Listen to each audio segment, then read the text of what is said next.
Let me tell you, because it's really a downside to pretty privilege. Oh no, it sucks being pretty. Tell me more.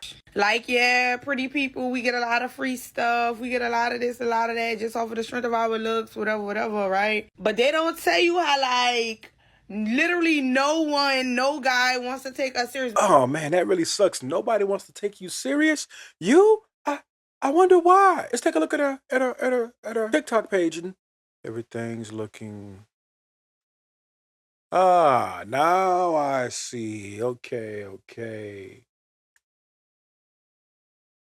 Ah, okay. She looks like a bottle girl or something.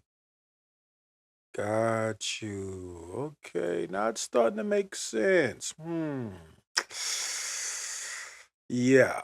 Because everyone feels like we just gonna play them and we got just a roster of men lined up. Like, what?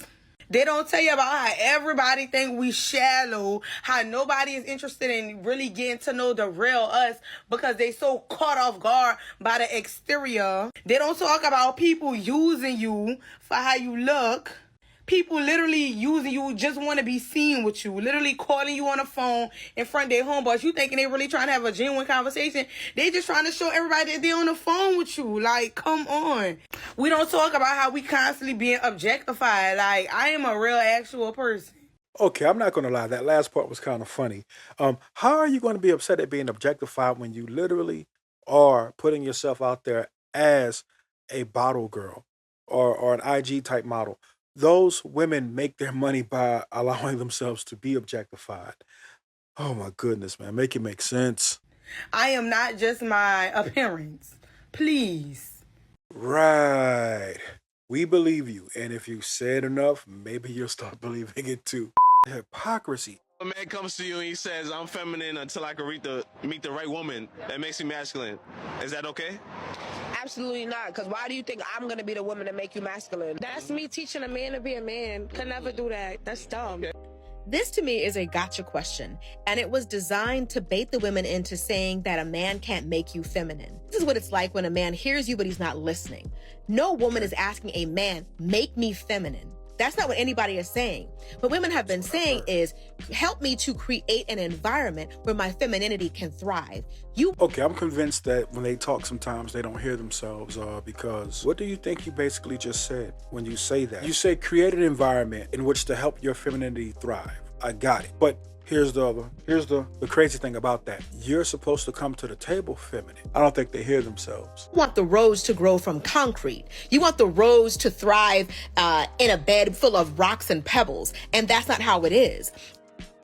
We don't want the rose to thrive in a bed full of rocks and pebbles. We want the rose to already be a rose. But it's on the women in your family to groom you, to bring that out of you. It's not on a man to bring that out of you.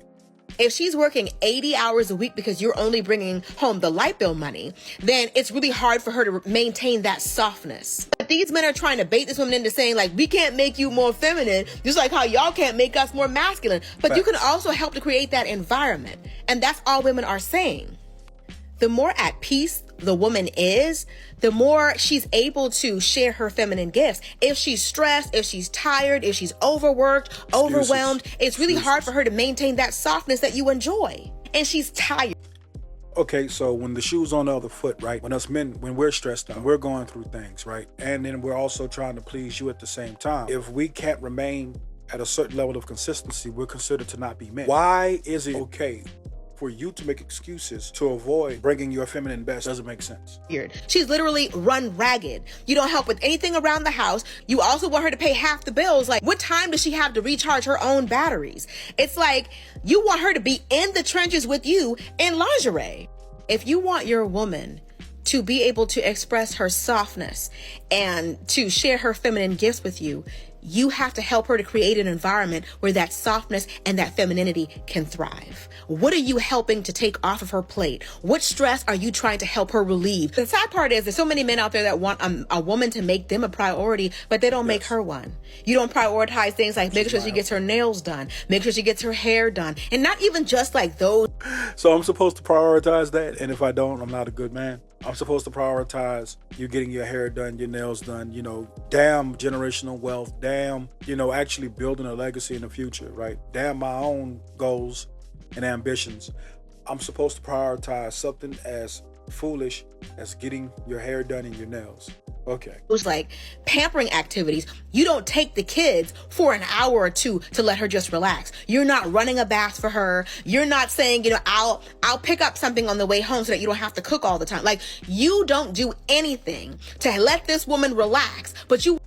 So basically make your duties easy. Fine. No problem with that. But we don't see the same logic being applied to our duties.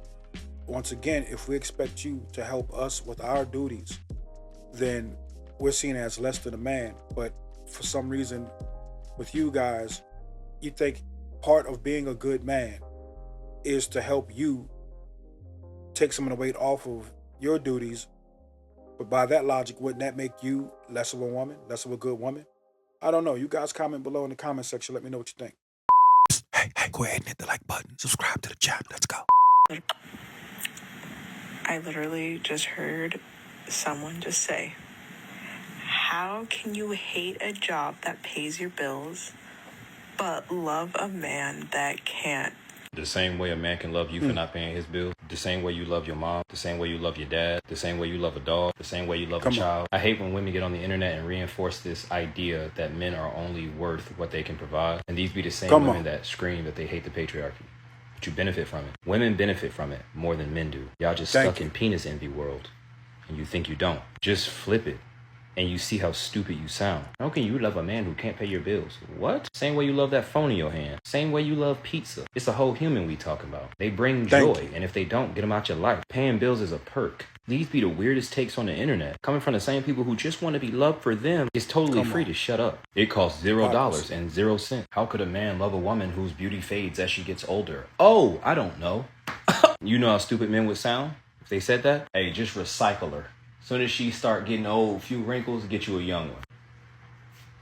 This is exactly why when I hear women say, the patriarchy is the enemy, I don't take them serious, because first and foremost, in America, we don't have a true patriarchy. And second, most of these so-called strong and independent women actually praise attributes that go along with the patriarchy. For example, how is it that on one hand, you want to be strong and independent, while on the other, you want to be provided for and protected?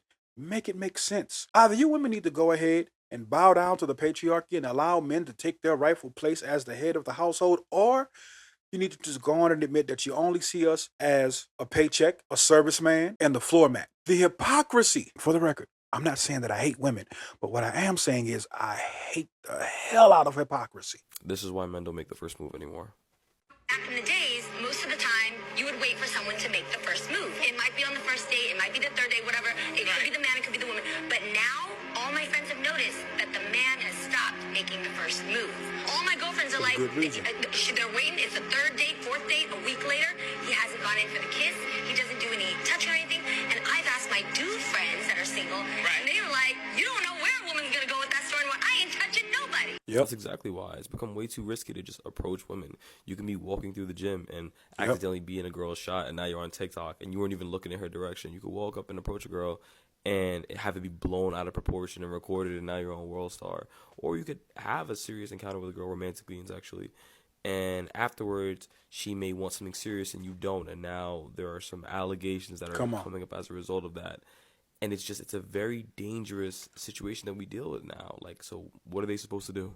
How do I tell the 2-year boyfriend that I still look out for the ex-husband that I've known since I was 18 years old? So we're great co-parenters. And we have a good relationship, friendship. All right, we got you.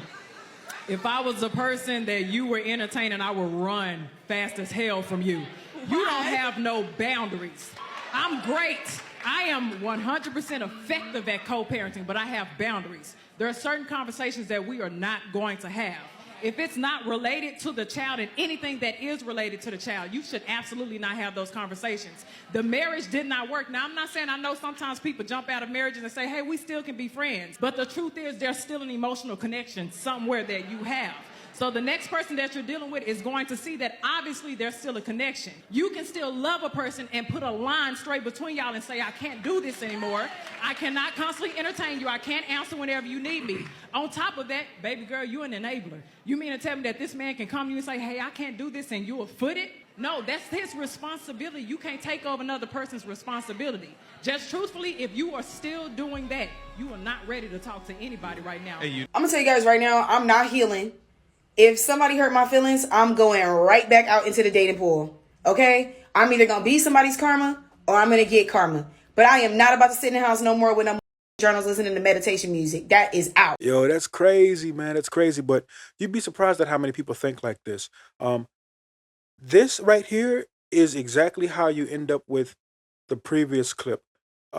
People going back out into the dating game without resolving their inner issues before getting into another situation.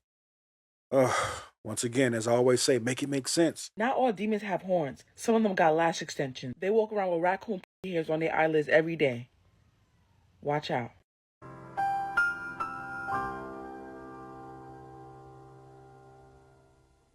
If you want to know if you're talking to somebody with low intelligence, just use an analogy. Okay, just use an analogy. That's all you have to do. Okay. Because sometimes I find that when people have low intelligence, we often mistake that for them like just trying to argue or whatever the case may be. But no, in their head, they legitimately aren't following. And not only are they not following, they have a completely different interpretation of what y'all are actually talking about. This sounds so like you have to use the analogy. And if they can't follow the analogy, that intelligence level is gone. So 2 things that they're gonna do, it could be and or type of ordeal. The first one, when you use the analogy, their brain will be incapable of understanding how those 2 things are even comparable at all. Yep, sounds like my ex. They won't understand it, all right? And that's often when you get them making statements like, are you really trying to compare apples to oranges?